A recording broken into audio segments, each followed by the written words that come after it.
Pratap सरनाईकांच्या operation टायगरच्या प्रतिक्रियेला आमदार कैलास पाटलांचं जोरदार प्रत्युत्तर. गाडीच्या मागे कॅमेरा बसवण्याचं दिलं चॅलेंज. ओमराजे निंबाळकरांची मात्र सावध भूमिका. गोपीनाथ मुंडे काँग्रेसमध्ये येणार होते. काँग्रेस नेते पृथ्वीराज चव्हाणांची प्रतिक्रिया.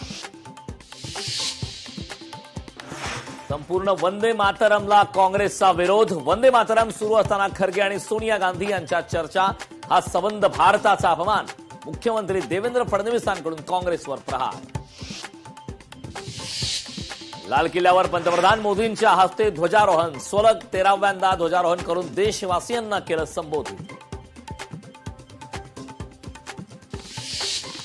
2047 पर्यंत विकसित भारत करण्याचा आमचा संकल्प असून भारताला इतर देशांवर अवलंबून राहावं लागणार नाही. पंतप्रधान मोदींचं लाल किल्ल्यावरून संबोधन.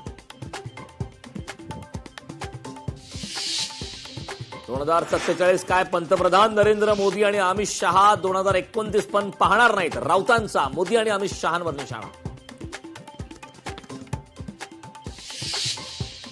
युद्धाचा परिणाम नागरिकांना जाणवू दिला नाही. मात्र विरोधकांनी युद्धजन्य परिस्थितीत अफवा पसरवण्याचं काम केलं.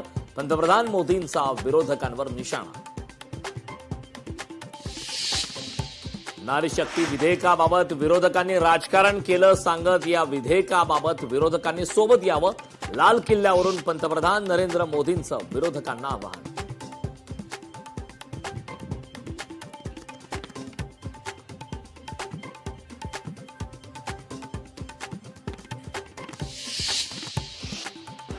2014 नंतर देशातला नक्षलवाद संपला, पण आता मानसिक नक्षलवाद संपण्याची वेळ आली आहे. पंतप्रधान नरेंद्र मोदींनी लाल किल्ल्यावरून केलं स्पष्ट. देशासह राज्यातील 80व्या स्वातंत्र्य दिनाचा उत्साह. मुख्यमंत्री, दोन्ही उपमुख्यमंत्री आणि पालकमंत्र्यांच्या हस्ते ध्वजारोहण संपन्न. महाराष्ट्राची येणारी पिढी दुष्काळ पाहणार नाही. महाराष्ट्राला दुष्काळमुक्त करण्याचा मंत्रालयातील ध्वजारोहणानंतर मुख्यमंत्री देवेंद्र फडणवीसांनी व्यक्त केला संकल्प. जुहू चौपाटीवर कचऱ्याचे साम्राज्य कायम. लोकशाही मराठीचा सलग 34व्या दिवशी रिअलिटी चेक.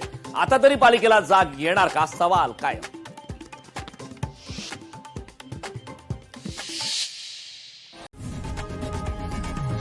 लोकशाही मराठी ऐका, पहा, जागरूक रहा.